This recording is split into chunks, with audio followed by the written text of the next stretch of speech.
Bien, vamos a dar la clase acerca del capítulo 3 de la Confesión Bautista de Fe, la cual nos habla acerca del decreto de Dios, del decreto eterno de Dios.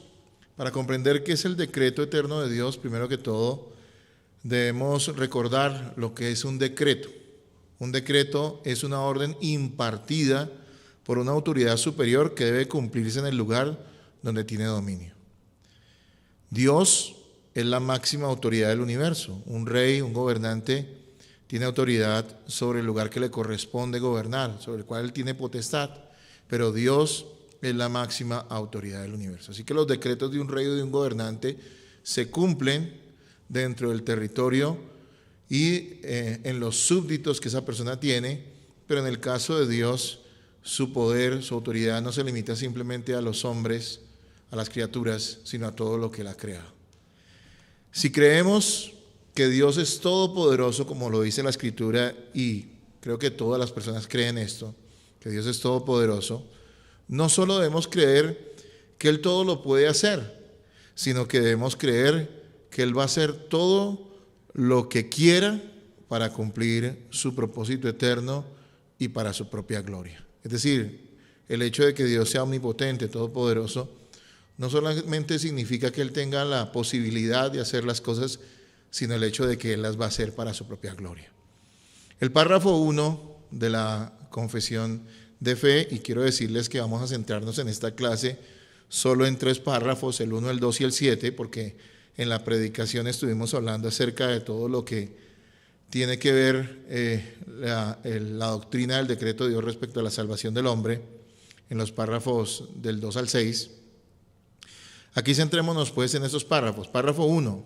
El párrafo 1 dice que Dios desde la eternidad pasada ha predeterminado todo lo que sucede sin que Él sea responsable por el pecado ni force la voluntad humana. El propósito de Dios es ser glorificado, y es ser glorificado mediante el Hijo, formando un pueblo para sí mismo. Podríamos decir que ese es el propósito de Dios en cuanto a su creación. El propósito de Dios, vuelvo y lo repito, es ser glorificado mediante el Hijo, es decir, Jesucristo, formando un pueblo para sí mismo. El propósito de Dios es la redención del hombre por medio de Cristo para gloria eterna del Padre, dicho en otras palabras. Y todas las cosas deben girar y giran en torno a ese hecho, a ese propósito. El decreto de Dios es la forma en que Él cumplirá su propósito eterno. Dios ha predeterminado cada suceso para que sirva al cumplimiento de ese plan eterno. Es que Dios no es, como dicen los teístas, un Dios que creó las cosas, los deístas, perdón, que dicen que creó Dios todas las cosas y las dejó simplemente funcionando y se hizo a un lado a ver qué sucedía. Eso es una falsedad absoluta. La Biblia más bien nos muestra que Dios tiene control, dominio de todas las cosas, e incluso nos dice que Cristo es el sustentador de todo lo que hay, lo que existe. Efesios 3:11 dice lo siguiente: conforme al propósito eterno que hizo en Cristo Jesús nuestro Señor. Miren que allí nos está hablando de ese propósito eterno. Efesios 1:11 dice: en él asimismo, es decir, en Cristo, en Él asimismo tuvimos herencia, habiendo sido predestinados conforme al propósito del que hace todas las cosas, según el designio de su voluntad. Dios hace todas las cosas conforme al designio de su voluntad. Eso quiere decir que Él ha decidido sabia y soberanamente todo lo que se ha de llevar a cabo. Y vamos a poner una frase, un pequeño párrafo en pantalla, que también nos define, nos ayuda a entender qué es el decreto de Dios. El decreto de Dios es todas las cosas que Él ha ordenado que sucedan desde la eternidad para que se cumpla su propósito, de tal forma que Él conoce, ha organizado y orquestado desde siempre todo cuanto ha de ocurrir, ya sea eficazmente, es decir, por su intervención directa, o permitiéndolo, es decir, dejando que esto suceda. Todo está bajo el control de Dios y nada se sale de sus manos. Eso está muy claro en las Escrituras y nadie lo puede negar. Sin embargo, hay cosas que Dios provoca Es decir, que Él interviene directamente. Ejemplo, la vida. Dios es el que da la vida. Aunque hay un proceso biológico implicado, es Dios quien da la vida a cada una de sus criaturas. Otro ejemplo de cómo Dios provoca las cosas. Actúa, lo hace de forma activa, ¿sí? Interviene de forma activa. La conversión. Un muerto en delitos y pecados no puede tener fe y Dios le da vida espiritual para que pueda tener fe en Jesucristo. Así que esto es un ejemplo de lo que Dios provoca. Teniendo control de todas las cosas, hay cosas que Él provoca. Pero también hay cosas que Él permite. Cosas como ¿qué? Como ejemplo, el pecado. El pecado es algo que existe, que sucede, pero no es algo provocado por Dios. Ni Él tiene responsabilidad sobre el pecado. Dios no es el autor del pecado, nos dice la Biblia y nos dice la confesión. Para que entendamos un poquito mejor esto de diferenciar qué significa que Dios tenga el control de todo, pero que algunas cosas se las provoca y otras las permite. Un ejemplo es el ejemplo de un lápiz sobre una mesa. Si ve un lápiz rodar por la mesa y caer al suelo sin detenerlo, yo permití que eso sucediera. Pero si tomo el lápiz y lo arrojo al suelo, yo causé que eso sucediera. Así que aunque al fin y al cabo el lápiz terminó en el suelo, allí sucedió esto de dos maneras diferentes que yo mismo permití, en la cual yo estuve involucrado de alguna manera. Que Dios permita el pecado, y eso es algo que quiero que tengamos claro porque allí empiezan a surgir dudas, que Dios permita el pecado y a pesar de eso mantenga el control de todas las cosas, no significa que esto excuse al pecador, ya que Dios no lo forza a pecar. Yo quiero que tengamos algo claro que no es de fácil comprensión para nosotros, que de hecho en nuestra limitada comprensión y raciocinio humano, que puede alcanzar a comprender muchas cosas de esta vida, de esta creación material, pero que se sale de su comprensión todas las cosas eternas y maravillosas del Creador. Tenemos claridad sobre las cosas que el Creador nos ha revelado acerca de sí mismo, pero el Creador, como lo vimos en una clase pasada, nuestro Dios es inmenso. Hay cosas que no podemos comprender plenamente, pero que las debemos creer, y la Biblia nos dice claramente que Dios tiene control de todas las cosas, que Él ha decretado todas las cosas, pero que Él no es responsable del pecado ni de la maldad, y que Él no forza, no violenta la voluntad humana. Y quiero explicarlo brevemente. Hay una verdad paralela que es completamente bíblica: la soberanía de Dios y la responsabilidad humana. Esto es una verdad paralela. Por un lado la soberanía de Dios y por otro lado la responsabilidad humana, que van juntas, pero que son separadas. Que son una sola verdad, pero que hay que diferenciarlas. La verdad, pues, es que Dios gobierna el universo, pero no es responsable del pecado de sus criaturas. Los hombres pecan libremente porque así eligen hacerlo y porque así desean hacerlo, sin que Dios los obligue a hacerlo. Por eso es que los hombres son responsables. Miren, Santiago 1:13 dice lo siguiente: cuando alguno es tentado, no diga que es tentado de parte de Dios, porque Dios no puede ser tentado por el mal, ni Él tienta a nadie. Porque Dios no puede ser tentado por el mal, ni Él tienta a nadie.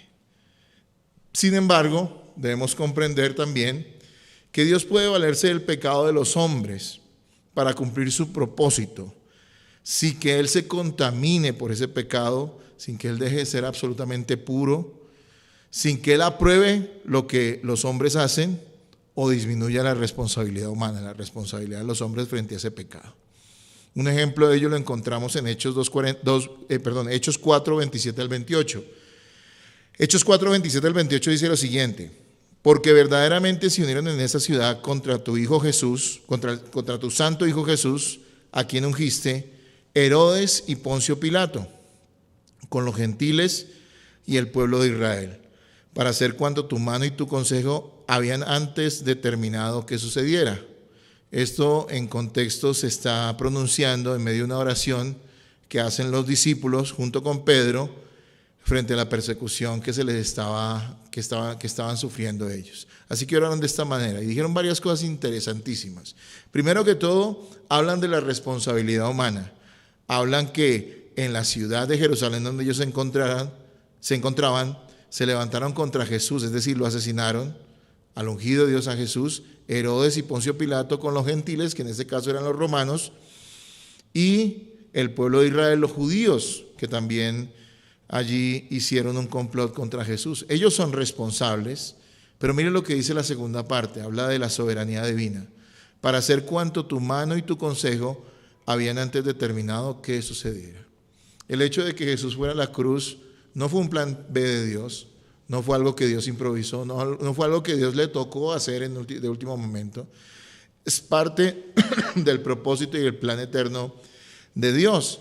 Sin embargo, los pecadores que asesinaron a Jesús son responsables ante Él por lo que hicieron. ¿Por qué? Porque ellos lo hicieron porque quisieron hacerlo. Dios no los obligó a hacerlo y sin embargo, este sacrificio, esta obra maravillosa, que de hecho es el centro de la historia humana, el sacrificio de Cristo en la cruz, es algo que Dios había decretado para la salvación de muchos pecadores. Hermanos, hace así que podemos entender que aunque Dios se puede valer del pecado, ya que los hombres son pecadores, para cumplir su propósito, Él puede valerse del pecado, Él no lo aprueba, ni disminuye la responsabilidad de los seres humanos, y Dios juzgará a los pecadores, porque ellos pecan porque quieren hacerlo y porque desean hacerlo. Los hombres, también debemos comprender entonces, tienen voluntad propia. Los hombres no son títeres. Sin embargo, todas sus acciones están predeterminadas dentro del plan eterno de Dios. Es decir, no se salen de su control. Los hombres hacen lo que quieren hacer, pero nada de lo que hagan alterará el plan eterno que Dios tiene. Y sus acciones serán usadas para cumplir su plan. Sí, el hombre tiene una voluntad propia, una voluntad libre. Una voluntad, como lo vamos a ver más adelante cuando hablemos del libre albedrío, es una voluntad que, aunque digámoslo de cierta forma es libre, son decisiones propias de cada ser humano, están todavía esclavizadas al hecho de que cada ser humano es pecador y no puede dejar de escoger cosas pecaminosas. Es lo que quiere. Sin embargo, entendemos que aunque los hombres hacen lo que quieren hacer, nada puede alterar el plan eterno de Dios. Y las acciones de los hombres, sus actos, servirán para cumplir el propósito y el plan eterno de Dios. Respecto a los cristianos, bueno, los cristianos creen, se arrepienten y buscan hacer la voluntad de Dios porque quieren hacerlo. Sin embargo, es Dios quien liberó su corazón para que puedan querer hacer la voluntad de Dios. Es decir, vamos a la iglesia, nos abstenemos del pecado, queremos vivir la palabra, adoramos al Señor porque nace de nuestro corazón que ha sido rescatado, salvado por Cristo, completamente renovado por Él. Y por eso queremos hacerlo. Y sin embargo nos dice la Escritura en Filipenses 2:13, porque Dios es el que en vosotros produce así el querer como el hacer por su buena voluntad. Así que no podemos desvincular un hecho del otro. Es cierto, somos libres, queremos obedecer a Dios y adorarlo. Queremos vivir para Él, pero Él es el que está produciendo por medio de su Santo Espíritu eso en nuestro corazón, como parte de su propósito eterno, de su decreto eterno. En el caso de los incrédulos, es inevitable que los incrédulos quieran hacer el mal. Sin embargo, Dios permite sus acciones y las usa para hacer su voluntad sin ser responsable de sus actos. Un ejemplo claro que tenemos en la Escritura acerca de esto es José, el ejemplo de José. José fue vendido por sus hermanos a Egipto. Es algo terrible que los hermanos mayores de José hayan decidido por envidia venderlo como esclavo a los egipcios y mentirle a su padre, el cual tuvo que haber vivido atormentado durante mucho tiempo, creyendo lo que sus hermanos le dijeron. Y es decir, los hermanos de José le dijeron que era que él había sido muerto, que él había sido asesinado por alguna bestia. Así que vemos allí el pecado de estos hermanos de José. Y sin embargo, en Génesis 45, 4 al 5, leemos algo que nos lleva a entender que José comprendió que a pesar de que esto era muy doloroso, era parte del plan y el propósito eterno de Dios.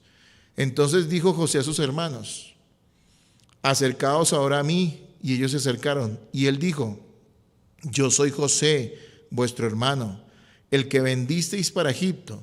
Ahora pues, no os entristezcáis, ni os pese de haberme vendido acá, porque para preservación de vida me envió Dios delante de vosotros. Hermanos, miren este caso. El propósito de Dios era ser glorificado en el hecho de que su pueblo no pereciera de hambre, de inanición, una hambruna que vendría sobre la tierra donde estaban allí, estaba José y su familia, la nación judía, la nación de Israel, el pueblo de Dios en el Antiguo Testamento. El propósito de Dios era que ellos no murieran de inanición, en esa hambruna. Y lo que Dios determinó era que José llegara a ocupar una posición privilegiada en Egipto y pudiera evitar esta catástrofe en el pueblo judío, en el pueblo de Israel, pasando por muchas penalidades, incluso siendo vendido por sus hermanos a Egipto. Es algo doloroso, pero era parte del propósito y el plan de Dios. Tal vez alguien pensará, pero ¿no era más fácil que Dios hubiera escogido otro tipo de forma, otro tipo de camino para que José llegara allí y ocupara una posición muy elevada dentro de esa gran potencia que era Egipto en esa época? Y la respuesta es que no, porque Dios tiene toda la sabiduría y Él no solamente escoge los mejores fines, sino elige sabiamente cómo llevarlos a cabo. Y así fue. Ahora, quiere decir que el hecho de que fuera el propósito de Dios que José llegara de esta forma a Egipto, ¿quiere decir que eso libera a sus hermanos de culpa? No, ellos son pecadores. Y si no fuera por la gracia de Dios, ellos serían condenados por su pecado, por su maldad. También es cierto respecto a este asunto de que aunque los incrédulos quieran hacer el mal, a pesar de eso, Dios usa sus acciones para cumplir su voluntad. También es cierto que es la voluntad de Dios que quienes se rebelan contra Él se pierdan y se hundan en su maldad. Romanos 1:28 dice lo siguiente: y como ellos no aprobaron tener en cuenta a Dios, habla de los incrédulos, Dios los entregó a una mente reprobada para hacer cosas que no convienen. Versículo 32 dice: quienes habiendo entendido el juicio de Dios, que los que predican tales cosas son dignos de muerte, los que practican, tales cosas son dignos de muerte, no solo las hacen, sino que también se complacen con los que la practican. Aquí está diciendo algo que es doloroso, pero que es cierto, y que es parte del decreto eterno de Dios. Las personas que se rebelan contra Dios, Dios les permite seguir pecando para que de esa manera se cumpla su voluntad en el hecho de que ellas serán condenadas con mayores méritos de justicia, es decir, con creces ganan su condenación a través de vivir una vida en pecado. Así que entendemos que aunque Dios no es responsable del pecado de ninguna forma, y que Él no forza la voluntad de los seres humanos, no la violenta, no obliga a los hombres a hacer algo que no quieren hacer, Él es completamente soberano y Él tiene control de toda su creación y de cada una de las circunstancias y situaciones que pasan en el universo. El párrafo 2 dice que el plan soberano de Dios no está condicionado por ninguna cosa prevista por Él. Dios conoce lo que antes Él mismo decretó, no al contrario. Si Dios dependiera de la voluntad de los hombres para poder decretar cualquier cosa, Él no sería soberano, Él no sería Dios. No tendría el control, sino que dependería de alguien más. Y esto, pues sinceramente, es ridículo.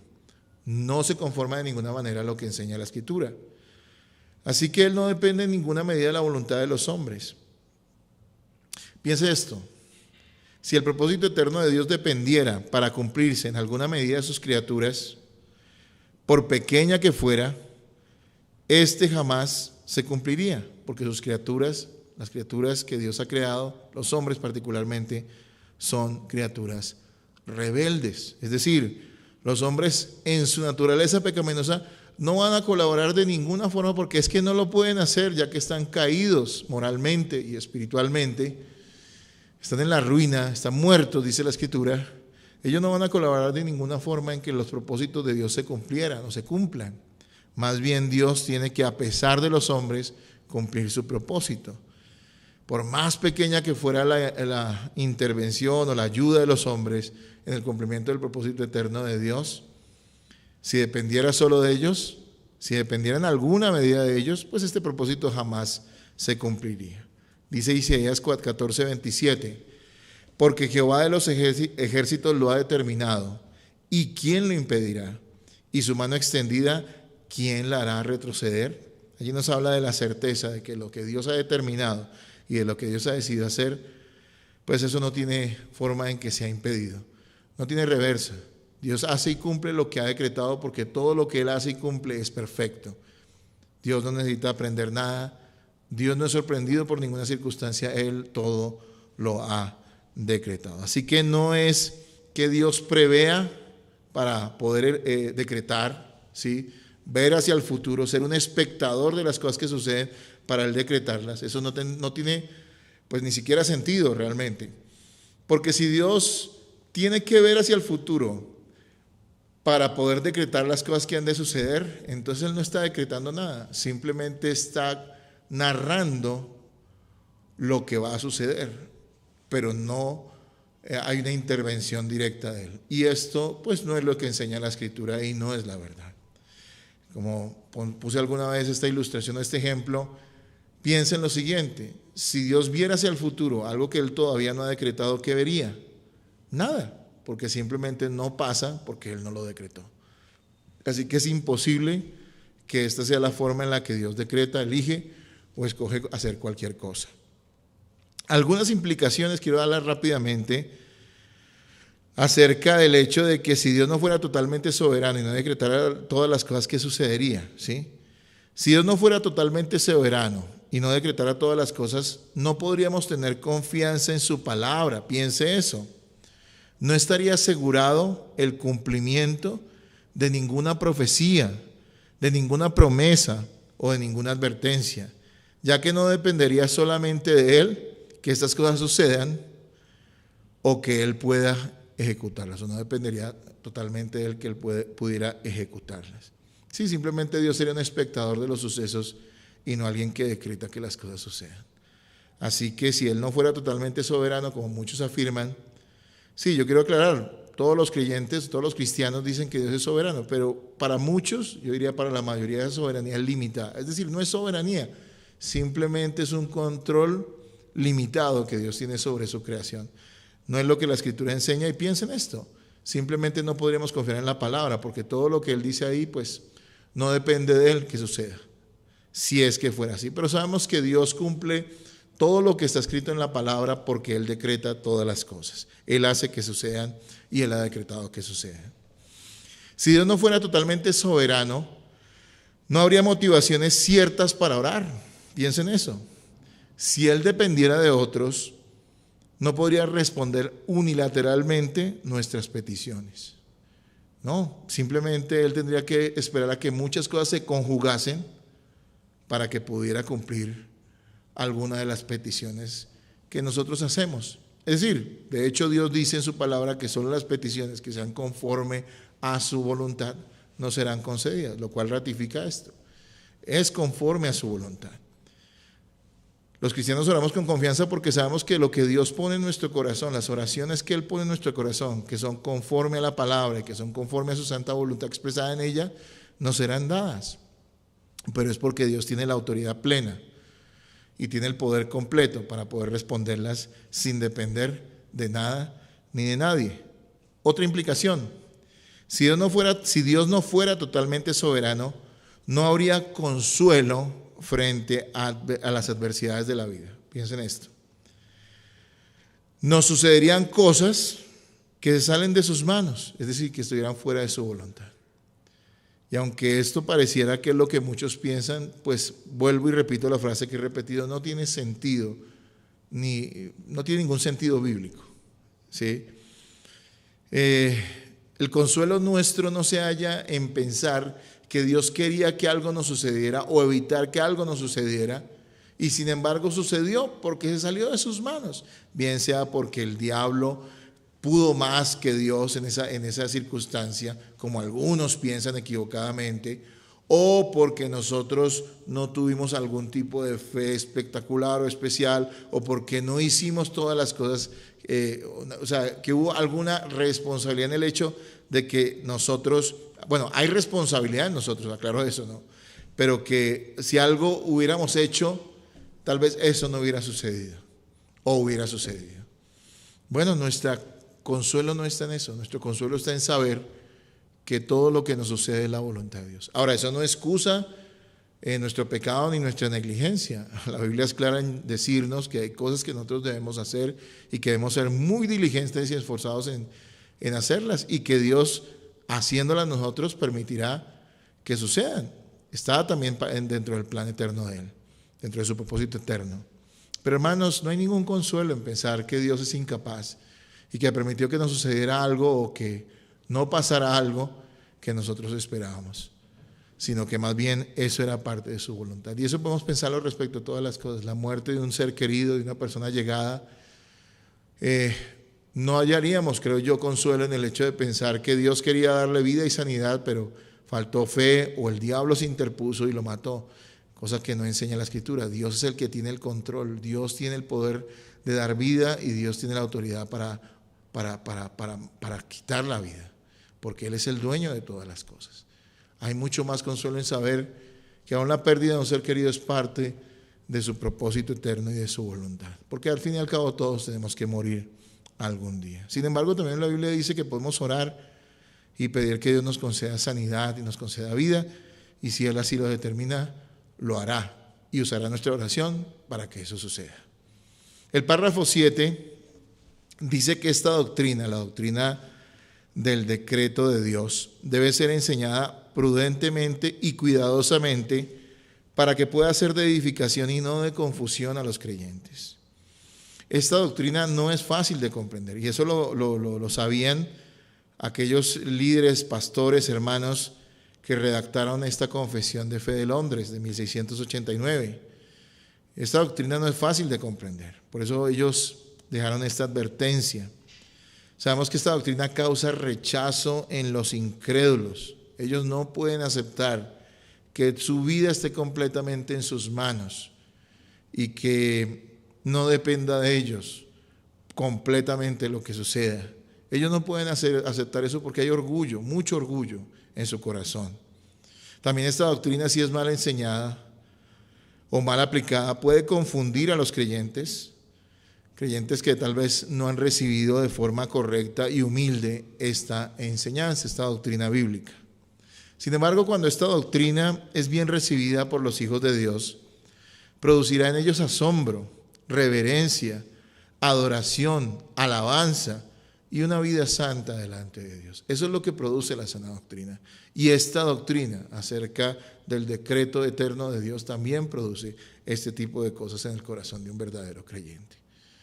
No debemos ser imprudentes al enseñar esta doctrina, lo cual no quiere decir que no la enseñemos, sino que debemos enseñarla con amor y gracia, en ocasiones con mucha paciencia, sabiendo que a algunas personas les costará bastante aceptarla o entenderla. Quiero dejar unas observaciones finales para terminar esta clase. Recordemos, hermanos, que frente al asombro que nos produce esta doctrina del decreto de Dios, debemos recordar siempre que quien decreta todas las cosas no es como nosotros, Dios no es como nosotros, sino que Él es perfecto, santo, justo, amoroso, bueno, sabio. Él todo lo sabe y todo lo conoce. Así que nuestro Dios no ha decretado las cosas en base a un capricho personal. Él es perfecto y debemos descansar en ello. Una vez más le recuerdo algo que dije en la predicación, en la enseñanza de hoy. El ser humano debe dejar a Dios ser Dios y ponerse en el lugar que le corresponde como una criatura. Somos eso, unas criaturas, no somos Dios. No tenemos potestad para cuestionar a Dios. No debemos juzgar al Creador, sino debemos adorarlo con asombro y mucha reverencia. La frase que resume esta doctrina, quiero nuevamente que la tengamos muy presente.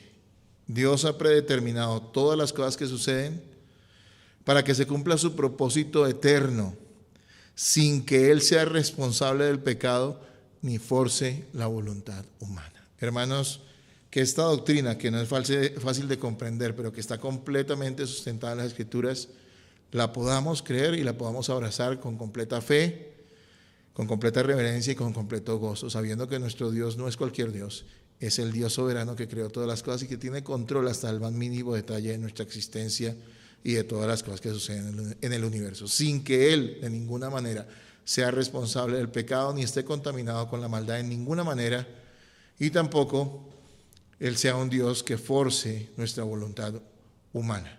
Tenemos una voluntad propia, pero a pesar de ello, a pesar de nuestra voluntad propia o en nuestra voluntad propia, Dios sigue obrando su decreto eterno y su santa voluntad. Bendiciones a todos.